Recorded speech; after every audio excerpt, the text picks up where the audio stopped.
Hi. Are we starting? Hi, my name is Louise. And hi, I'm Emma. And you're listening to Murder or Myth, the true crime podcast where not everything is true. The aim of the game is to find out whether the story is actually murder or if it's just a myth. Now, let's get started. Hi, Louise. Hi, Emma.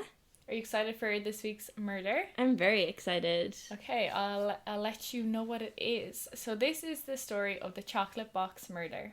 Okay. I like chocolate. Oh, really? That's crazy. Editing that bit out. Hated that. We're leaving it in. This is the story of Cordelia Botkin. Okay. So Botkin was born in Polk County, Missouri in 1854. She later moved with her family to California, where she married her husband, Welcome Botkin, and he was a grain broker in Stockton, California. So they had one son together, and they're just living their life there normally until 1895. Okay. So it was then she met John Preston Dunning, and he was just riding his bike down San Francisco's Golden Gate Park. She seen him and she could never forget him. At the time she was 41 years old and 9 years older than him. So they were both married, but Dunning was smitten with her. And he was a very high profile reporter. So he worked for the Associated Press and was doing assignments all over the world, notably in Chile and Samoa. He had also been promoted to superintendent of the Associated Press's Western Division in San Francisco. So Botkin and Dunning become lovers and constant companions, but they were both married. So they're both having an affair? Yes, they're both inseparable, but Botkin was estranged from her husband, not divorced, just estranged, and he was supporting her with regular payments and everything. So she's getting money from her estranged husband and just living her best life with Dunning. And is Dunning still with his wife? No. A year after the two met, in 1896, Dunning's... Do you not have that on mute? I'll just turn it on right now. So a year after the two met, in 1896, John Dunning's wife, Mary Elizabeth, who will be known as Elizabeth for the rest of the story, left him and took their daughter to her father's home place in Delaware. So she's like, whoa, it's been a year. You're having an affair, I'm leaving. Okay. Dunning was an alcoholic and soon after got fired by the Associated Press after they discovered he embezzled $4,000 from office funds to fuel his gambling and pay off debt. Also during this time, he was let go by a newspaper that he would report to, that was in Salt Lake City, and he got fired for being in an ongoing state of drunk. So he's fired. What's Elizabeth doing? Does she have a job? Like, it's 1895. Women were not working, right? No, but she's moving back to her father, so... So her father is providing for her financially? Yeah, and her daughter. They're all living there in Delaware. Okay, I guess that makes sense. Like, were they separated? Was it that common for couples to... I thought you weren't allowed to get divorced. Like, well, not in Ireland. No, she just leaves them. They're not divorced. It's just estranged again. They're just estranged again. Okay. Yeah, so then he's got fired from his second job due to being constantly drunk. So he then moves into Botkin's hotel. So she's living in a hotel she's getting paid by her previous husband regular allowances. Okay. So they're living together in a hotel. Living together in a hotel. So the affair lasted almost 3 years.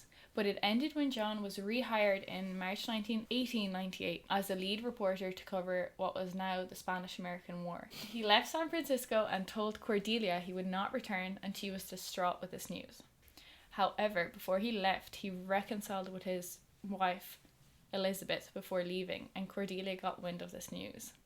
And is the child living with Cordelia in the hotel? Living with the three of them? No, living with the dad. The child is living with the dad. Yeah. Okay. So she began sending anonymous letters to Elizabeth Dunning, detailing her husband's affair. Even though she already knew, she was just like, revenge. I'm just sending all the details to the wife. Okay, yeah. It's very... And then good old Cordelia decided that it was not the end of her and Dunning, so she figured out a way to remove Elizabeth from the equation. On August 9th... Death. Yeah, for sure, death. On August 9th, 1898, Elizabeth opened a box of chocolates addressed to her and her sister in Delaware. So the package in the letter was posed as being from her husband, with the note saying, "With love to yourself and baby." So Dunning, Elizabeth, the wife, took 3 pieces of chocolate herself and shared the rest with the others that were at her father's home. So her sisters, there was a few others. After 2 days in agony, Elizabeth and her older sister, 44-year-old Ida, died from arsenic poisoning. 4 others who sampled the chocolate survived. Elizabeth's father, who she had lived with since leaving Dunning, remarked that the familiar handwriting on the note was seen before, and he realised that it matched the taunting letters that she had been sent previously. What's arsenic poisoning? arsenic is a poison. Yeah. I should have known that, but I just didn't know what it was. I don't know how to describe it, but it's just a big poison. A common poison. Yeah, I think I knew what it was. I just got confused with the fires. It's arson for your mouth. We're cutting the foot out all the time. No, we'll leave everything in. We're so professional. So police traced the candy back to a shop in San Francisco and from there to Botkin.